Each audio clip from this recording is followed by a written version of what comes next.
All right, folks, welcome back. Well, Pope Benedict XVI remains lucid and aware of his mental health, or as his mental health continues to decline. The Vatican spokesman decrying the situation as grave but stable. Pope Francis calling for prayer during this difficult hour. Joining me now for more, former executive VP of Fox News, former Rome bureau chief, and the author of The World We Wish, John Moody. Sir, appreciate you coming back again.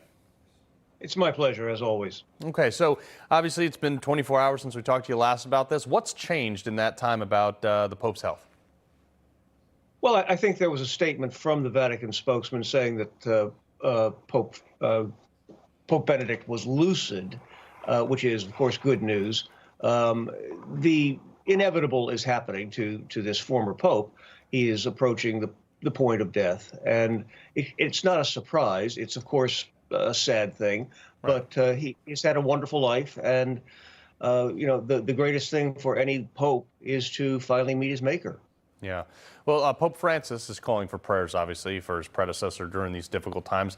What do you make of the change in leadership? I know we spoke about it briefly yesterday, but the change in leadership here from the former Pope, who's now, unfortunately on his deathbed, to the current Pope. There's been a stark contrast in how they see how things should be carried out.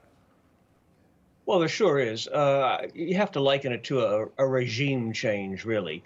Pope Benedict was elected after the death of John Paul II. And I think that Pope Benedict's main goal during his papacy was to restore some of the core values of the Catholic faith.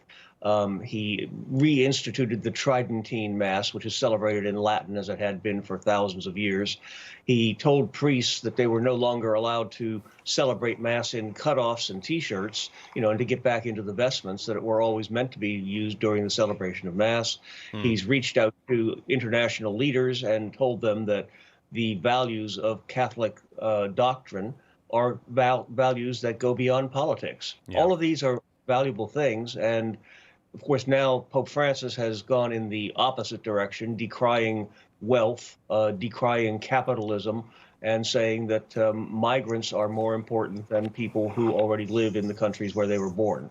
Yeah, and John, when there's obviously a passing of such a significant figure, especially in the religious community, what happens next? I mean, what are the preparations? What should the Vatican be doing? What are we going to see? Well, this is really uncharted territory. The previous Pope who resigned was in the year 1415, and that was because there was a schism in the church at that time. Right. And the Pope who had been elected in Rome by a consistory said, "I don't want to be part of this," and stepped aside. That's the only other time a Pope has given up the throne of Peter while still alive. Right. So it's been a while. Benedict, yeah, so this is completely unknown. When Pope Benedict passes and goes to heaven, there will be a huge mass to remember his life and to mark the things that he accomplished during his papacy and his entire life. In fact, it'll be celebrated by Pope Francis almost certainly, but the difference is there will be no conclave. There will be no election of a new pope because obviously Pope Francis is still in office. Sure. All right. Well, John Moody, appreciate the insight on this. Well, as always, thank you. All right.